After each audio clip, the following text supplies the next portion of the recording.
Question number 11, we have the equation of a curve y is equal to k into 3x minus k to the power of negative 1 plus 3x. We need to find in terms of k the values of x at which there is a stationary point. Now, if we have a stationary point, it means that dy by dx will be equal to 0.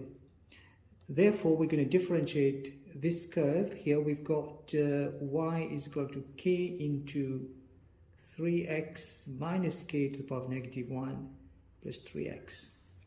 So that means dy by dx is equal to, differentiating this, you multiply the coefficient by the power, so negative 1 times k times 3x minus k to the power of negative 2, because you subtract 1 from the power, and then you multiply by the derivative of the co, which is then 3.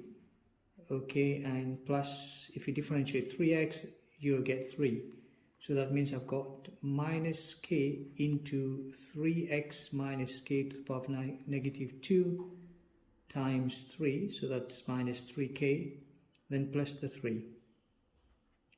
And all of that can be equated to 0 because at stationary point dy by dx should be equal to 0.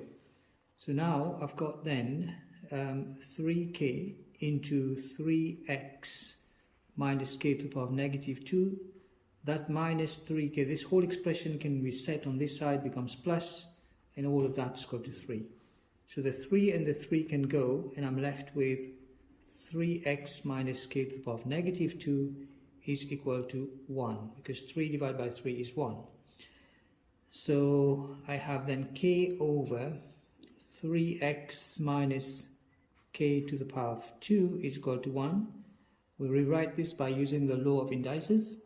Okay, so from here, then 3x minus k to the square is equal to k. 1 times this is equal to all of that. So that means then I've got 3x minus k is equal to plus or minus the square root of k. And 3x is equal to k plus or minus the square root of k. Alright, so because the minus k can go there, becomes plus, and that means I've got x is equal to 1/3 k plus or minus the root of k. So these are the two values of x. And here we are for the first part of the question.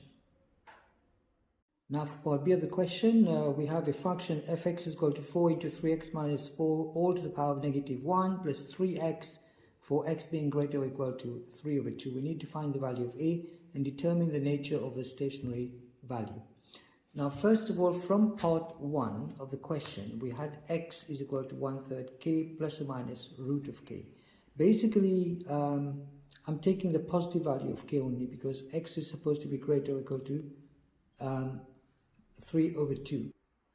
So now remember also that x is equal to a. Therefore, I can say that a is equal to 1/3 k plus root of k.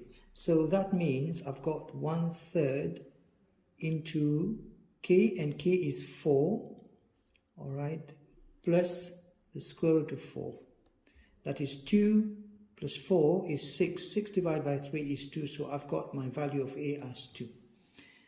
And to determine the nature of the stationary point, I need to find the second derivative of the function.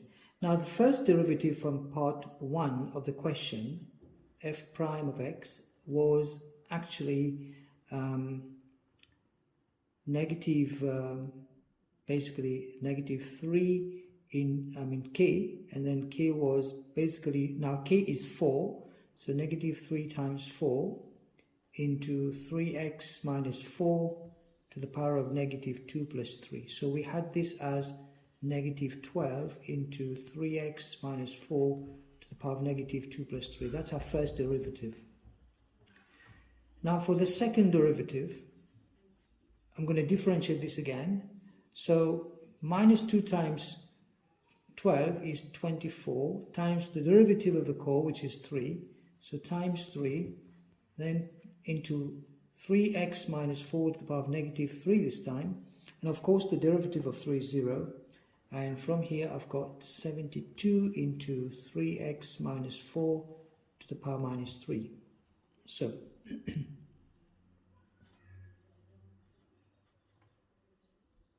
now we know that x is equal to 2 because a is equal to 2 and therefore x is equal to 2.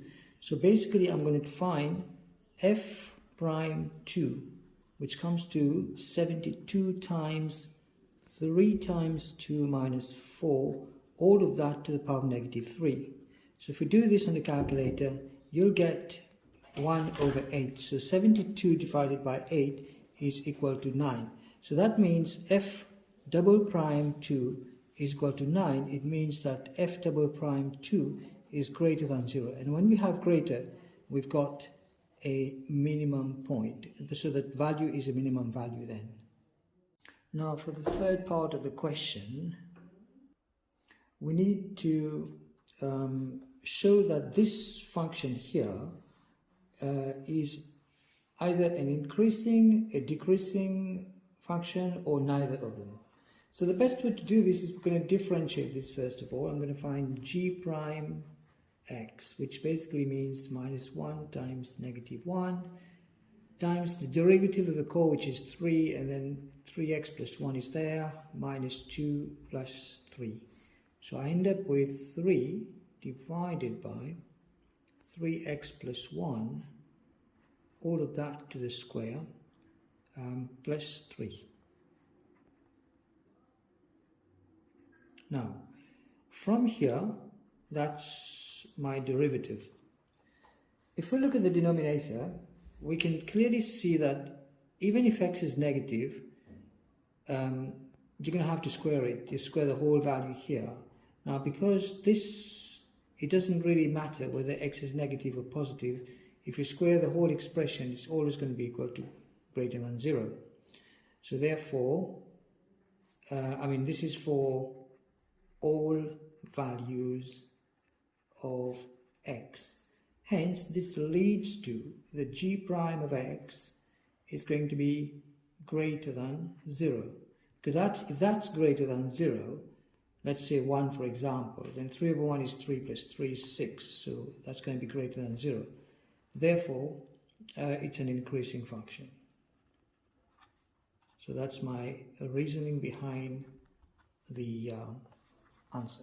Take care.